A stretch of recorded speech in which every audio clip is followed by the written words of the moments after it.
Hey, what's up guys? Footy Manager TV here, and this is episode 6 of Season 2 with my Arsenal Let's Play. And today's episode is a little bit different. As you can see my results there, it's not a live commentary.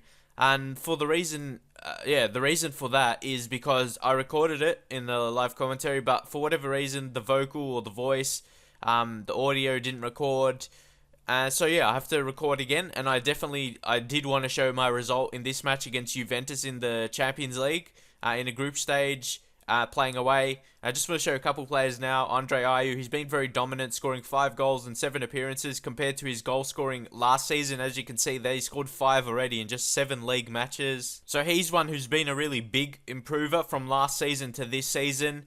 And we have improved in our results. As you can see, the start, if you see the results before this month, or a little bit before that, the results really were a bit shaky. As you can see, losing in the Community Shield, some draws in the Premier League, and Wolves we lost at home. You know, last season we were unbeaten at home, and this season we already lost against Wolves, who just got promoted. So I thought this season may be a bit tougher, but always the start of the season for me is always a bit tough. We were lucky to get unbeaten in the first game of last season against West Ham anyway. We just scraped a lucky win. We scored a couple late goals and won 2-1. So, like I said, the start of the seasons for me, they're always a bit hard. When I get into the season like I am now, I start to dominate a bit more, as you can see with the results.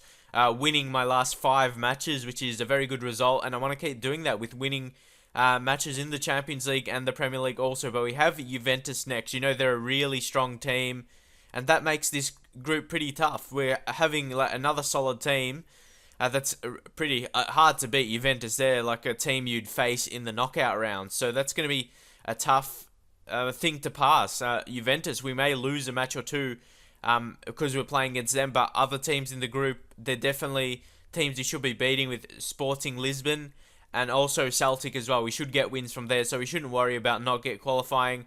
Also, Olivier Giroud, again, very good goal scoring record. I think that's like 5 goals and 6 appearances in the league, so he's been more clinical in the Premier League than he was last season. Last season, you know, he was very good in the Champions League because we couldn't play Falcao in the Champions League, so I was playing Falcao more in the Premier League.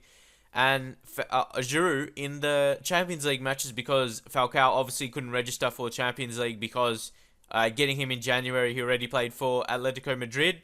So that is the reasoning why I couldn't play Falcao in the Champions League. And that was the thing that we were missing from the great last season. We didn't win the Champions League. We won the league, we won the FA Cup, the Capital One Cup also, but we were in the final of the Champions League.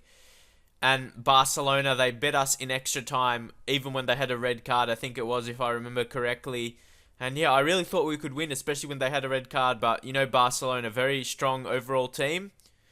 Hopefully, that's one of my goals for this season. I really want to try and win the Champions League. That's a major goal, and still win the Premier League. Like the FA Cup and Capital One Cup, I'm not going to take it as seriously. I'm going to focus more on just winning the Premier League and also Champions League as well. And also Garmash, who he signed last season. He was okay last season. He wasn't great, but now we taught him to shoot from distance, and he's got 16 long shots, so that should work together well. And he should start to score some from long range, hopefully. And if you can see his recent performances, they've been over 7. You know, last season his average rating was just below 7, but now he's really dominating to get higher than that, you know, in the league so far in 6 appearances. He's got 3 assists, and that's given him a 7.17 rating in the league. As you can see, it's way above what he got last season. And I did play him a lot last season, so he can get really gel with the team, so he could become a really super player in this, the next season. Because really, we did need that replacement for Alex Song, who, in my opinion, we didn't get him. Yeah, we didn't get anyone that really could replace Song, who's good attacking, but also good defensively. And I think he could almost be better than Song. He's probably better finisher and scoring goals, that kind of thing, long shots. So hopefully he could do well. And here, Harvey Darby, who he signed from Crew Alexandra from NPower League 1. And he is touted to be the next Joe Hart. So that gives him very high potential. And you should see in his attributes here how much he is growing. His one-on-ones is already 14, being only 16 years of age. So I wouldn't be surprised if that reaches into something like 20, because he's got a good determination. That means he's determined to grow into the best he can be. He's good free kick taker, but really you don't want your goalkeepers for the free kicks, but obviously good for the kickouts, that kind of thing. And he's already played 4 times for the under-21s, being only 16 years of age, so I would imagine that to be a really high number, unless next season comes an even better regen for another team, but really I doubt that. He's got a really good potential. But also, Wojciech Szczesny, he's still only 23 with super goalkeeping attributes, so I doubt anyone's going to take over him in this career sort of thing, because he's still only 23, and I doubt I'm going to play over 10 seasons, and I doubt Harvey Darby's going to overtake Wojciech Szczesny in terms of their potential of playing as a goalkeeper. And you think Szczesny's still only going to improve because he's only 23, and goalkeepers still 23, that's still pretty young for a keeper. But also, Sophia Tater, his last match against Reading got an 8.4 rating. He went for 10 tackles, won 10 of them. And yeah, fantastic. He's really strong, and I'm really surprised with that because he's more of an attacking player, and he's been very good defensively, but he got 5 key passes. He's got 5 key passes in the last match, so he's been fantastic for us, as you can see, growing in all attributes, not all attributes, like in, he's growing in areas that will be useful for his position, stamina, acceleration to make him a bit more pacey, and tackling as well. He needs to increase in that, but so far, as you saw by the stats, he's doing very well with his tackling attributes. As you know, it's Champions Cup time. We're playing against Juventus away, so it is going to be a tough fixture. I would be happy with a draw, but you know, always you want to go out trying to win, but you got to be realistic in these European Championship Cup matches. Last season, the away matches wasn't that great for me. I lost a few, and so I definitely didn't win, so it really depends what I'm looking for in the match. Juventus, if I play 2 attacking, they may beat us, and I really do not want that, so I'd be happy with a draw, but like I said, I want our team to become really an unbeatable team. That's the key, what I want with Arsenal, like to beat any team we play against, and it really isn't at that status right now.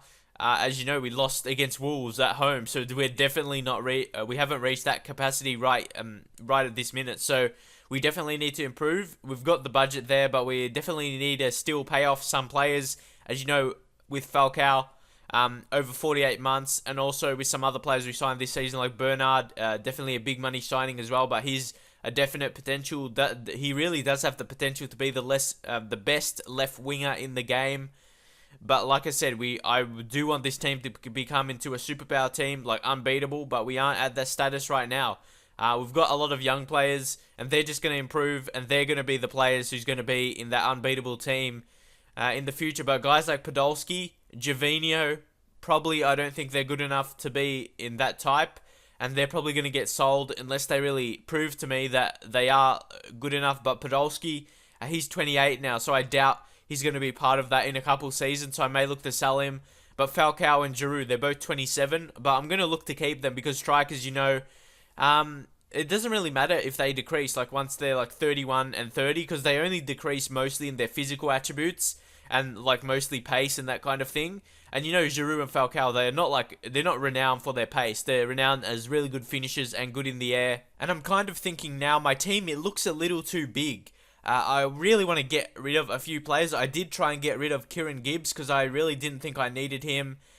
With the really flexibility in defense, we've got guys who can play right back and left back. Also, Koscielny, he's decent as a left back, so he can play there if needed. We've got David Santon, Vermaelen can play left back, so definitely we have that flexibility, and we don't really need Kieran Gibbs. And another thing, to me, he isn't good enough, so he's only there. He's actually played a couple matches just because he was needed, but really, we could have played someone else, and we have some young prospects who could be better than him anyway at left back, so I might as well give them game time, and they're not too far away from his ability, in my opinion. But the most thing is our attacking midfields, like our strikers and wide players in the wing or inside forward as we use them. Sarabia, he's one of them. He's definitely got that position for left wing for himself, but as you know, we signed Bernard. So it's going to be really a big decision, like into the future. Who's going to be our main left winger?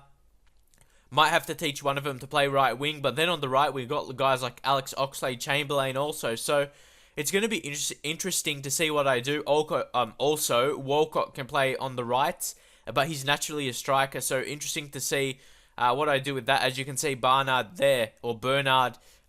teach him play striker. He can play striker also. So But it's good to have the flexibility, in my opinion, so you can rotate. Also, Andre Ayew, he's very flexible as well. Another guy who can play left back, centre mid, left wing, also striker if need be. So we definitely have that flexibility, which showed last season. We won 3 competitions, so maybe it's good to have the flexibility and competition for places in the team. It makes other players play better with not wanting to lose their place in the team.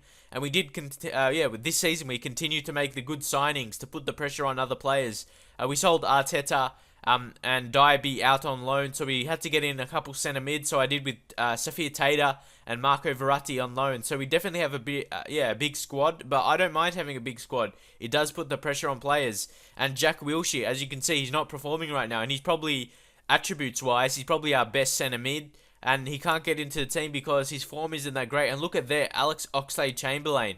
Look at his great recent performances. In the last 4 games, he scored 3 times. And also in the last match where he didn't score, he got an assist. And yeah, it was just a really key player, getting a 7.8 rating and led us to victory. So very happy with his performance in that match. So now we're picking the squad to play against Juventus. I really had to choose the best squad possible because, Juventus, they're really strong. And I really have to take my chances. And Verratti, he's not going to fit into the team. He's sort of there just for rotation purposes if we need to rotate someone. And he's growing as well. So he could really become, into the second half of the season, he could become a really super player going back to PSG next season, unfortunately. But PSG would want heaps of money for him because he really becomes he comes into one of the best centre mids in the game. And thinking into next season, we're going to be losing Rosicky just because of getting too old, and he's not valued too much to sell, in my opinion, so I'm just going to let him run out his contract. So with losing Rosicky and Verratti as well, we might need to sign another centre mid, so I might try and sign Verratti, but I doubt PSG would sell him for a low cost, so I might have to look into someone else, but who knows. But moving on now to Rafael Varane. We signed him from Real Madrid, only 7 appearances, so Real Madrid, they didn't really... to me, they didn't really consider him as a key player as we would. So that's why we signed him. And I think he could become a key player for us, especially when guys like Mertesacker get older and they're not good enough for the team anymore.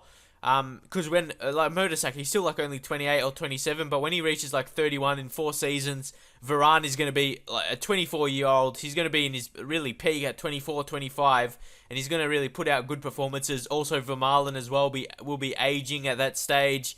So we do, and we've got some good young centre-backs coming through our youth squad and reserves, like I showed in previous episodes. So our future in the defence is looking very bright. As you know, we've got David E. Santon on the right side at the moment, but he's naturally naturally a left back. And we got Wallace as a right back. So we definitely have that flexibility, like I mentioned, but now we're going into the match against Juventus. To me, it is going to be a tough task because Juventus, they're a very strong team. And if you give them a couple chances, they're most likely going to finish. So, and that was my key thought behind this 4-3-3 formation or 4-3-2-1, whatever you want to call it. As you know, Juventus still playing their natural formation with 3-5-2. And that's pretty hard to beat. Just because of the numbers in midfield. But we still got the 5 in midfield also. But like I said, the philosophy with building this tactic, I wanted to build an attacking 4-3-3 formation, but I wanted to be also responsive defensively. And it should be a bit better than just a full-out attacking one, maybe how Arsenal is in real life. To me, the centre mids are more attacking than they should be, so they're a bit more defensive, and it seems to be working well.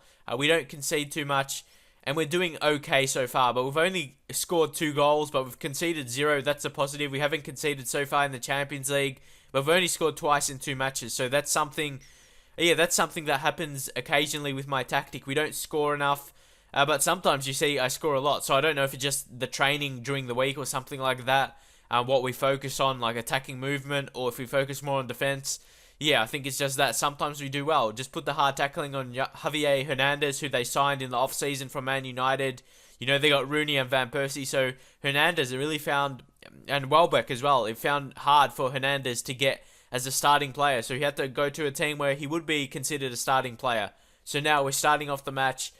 Here they always have the early highlight where nothing really happens. And it really depends which players I'm starting in the wings that I do run at defense, as you can see there. And also Andre Ayew, he really does well for whatever reason. When he plays in centre mid, he still runs at defense, and he scored some great goals, as you've seen this season. And here, I'm not sure what's happening. Yeah, they've got a free kick here, so hopefully we can do well to restrict their chances from free kicks. But I think there's Juventus, a very good player. He puts the free kick in there. Free kick. And you see, I always have trouble, or my players have trouble defending those kind of balls when they're just bobbling around the box really close to the goal line. And yeah, they always just seem to work it in for a goal. As you can see there, the goalkeeper really struggles to clear it. Defenders as well. I'm not sure about other people, but I always concede it. My goalkeeper never clears it. My defenders never clear it. And I always know they're going to score from that situation when they're just bobbling around there close to the goal. So we just got to try and move on now. Santon puts the ball in. Pablo Sarabia, he's been fantastic this season. And he goes down. That's a penalty. And here steps up Ayew. Finishes. To me, he's going to be a future captain, like I've said numerous times in future or past episodes. And yeah, he's just very reliable from penalties and reliable to score goals. And he really plays above like a 23-year-old. He plays like a really experienced player. He always puts out good performances. So really, I'm thinking to put him captain maybe for next season, seeing how he goes in this season. If he just keeps on dominating the way he is. Because like I said in the previous episodes, I've said he's really been playing in World Football of the Year form right now. As you can see again, going on a run, Andre Ayew, what can he do here? He's going to win another penalty. No, he loses the ball unfortunately, but then we win it back. And that's Giroud. He finds Ayew again in the box, and he goes in. Look at that. He's just been fantastic this season. He finds the net. Like you've seen there, second goal already to put us in front against Juventus. No one can stop him right now. Ayew, he just gets past a couple defenders there, then just finishes it. That I'm not sure if that was on his right foot or his left, but yeah, he seems to be good on both feet, and he just powered that in. Fantastic finish by Andre Ayew. Like I said, I see him being a future captain for the team. So now the task was to actually hold on to this result, but as you see quickly, Asamoah, he had a chance, got it on target, but luckily, you know, Wojciech Szczesny, he's a fantastic goalkeeper, so he's going to stop and save a lot of chances. But sometimes you just can't prevent chances, you know, in the game. The game always scores the goals against you no matter what you try. As you saw with their goal, it was pretty unlucky for us. And the ball was intercepted. Andre Ayew, once again, that's a penalty. Ayew going to step up to score his hat-trick. Here he comes. But it's saved by Buffon. Got to be excited there. Thought Ayew, he would have scored his hat-trick just in about 40 minutes. And it would have been all over there, pretty much. But unfortunately, he couldn't score. And that's what happens in the game. And Buffon, don't forget, he's a classy goalkeeper. There's not too many. When you give him chances from penalties, he's obviously going to save sometimes. So here's Sarabia again to put it in. But a poor cross, once again. Couldn't find a player. And here, Juventus, they've got the counter on Javier Hernandez. They're just going to, Juventus, they've got all the numbers in midfield. As you can see, they're dominating possession. And of course, they score 2 set pieces they score from, but it was disallowed, luckily. So, yeah, that was luckily it got disallowed because we really deserved to be in front and we should have been winning 3-1. Unfortunately, Ayew, I can't be too displeased with him because he scored the 2 goals to put us, he made us got the lead already. So, I can't be too disappointed with him. And again, going for a good team talk, when we're winning, I just always like to say I'm pleased. And as you see there, it's a pretty good result. And it's good to see Ayew's morale didn't decrease too much. It's still on fairly good. Because, you know, sometimes when you miss a penalty, your morale drops and you may play worse for the rest of the match. So you just got to see what happens.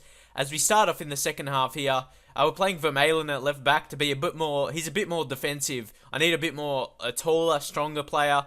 I was thinking of that anyway, but Giovinco finds Matri and he scores near post. I really expected Wojciech Szczesny to save that at near post, but yeah, what can you do? And now it's 2-2. I'm not really sure what to do now. Probably I didn't really go too more attacking because, as you know, you give Juventus chances, they're going to finish. But really, Szczesny should have saved that at near post. But obviously, Matri, he's a good striker. That's why he plays for Juventus. And yeah, he's a very good striker, a bit underrated, like not talked about too much as other main strikers. As they have another chance there, they're getting a bit more chances now, so I've got to be a bit wary of that. See Ayew, he's still looking motivated despite missing the penalty, so he's showing good signs. They're gonna just want to keep possession at this stage. I just wanted to make sure I could at least get the draw, and if we score again, that's just a bonus to get the winner. But yeah, like I said, I'd be happy to get a draw against Juventus playing away. If it was a home match, it would be a different situation. But playing away, away matches are generally harder, as you saw by the evidence of the first season of our Premier League. At home, we dominated, we were unbeaten, but away results weren't that great. We were like in the ladder of away matches, in the table of away matches. We were rated fourth, I think it was. So, playing away, we weren't as good at home. So, it's a bit harder to get wins playing away, which it's a bit more realistic as well. That's how it would be in real life. But as you can see, all our players relaxed there, so everything is happening good. We're getting good ratings. I'm really surprised Szczesny rating is good. To me, he hasn't been that great in this match. He's conceded goals. Both goals he really should have dealt with. The first goal, which was bobbling around near the goal line, he should have collected that, in my opinion. And also the last goal near post, he really should have saved that. And we should be winning this match pretty easily right now. And if he scored the penalty, this match should have been over pretty much by now. So that was a bit unfortunate. As you can see, we're gaining some possession back right now, which is very good to see. But I'm going to take retained possession off because I have to go for a winner late in the match. And we'll see if we can do that. If not, it doesn't matter because, as I've said, a draw isn't too bad against Juventus. They're a very strong team. They're hard enough to beat. Very strong defenders, very strong midfield with the midfield five. Basically, they got the 3 centre mids and they got a left mid and right mid. It's really hard to get past in midfield. And they counter our formation very greatly. With the 5 in midfield, we both basically have 5. We've got a defensive mid, and then we got 2 in the centre mid, then the wide inside forwards. Sometimes a bit too attacking. So Juventus, they're going to have dominant in midfield, which showed in this match. But like I said, it's going to look like it's going to be a draw here. No goals late in the match. Look, our defenders rating very good.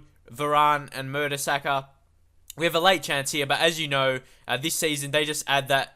Ayew, that was a really poor shot there. I thought it would have had more power and he could have scored, but it was not to be the case. 2-2. It's not a bad result against Juventus, and it helps our goal scoring confidence.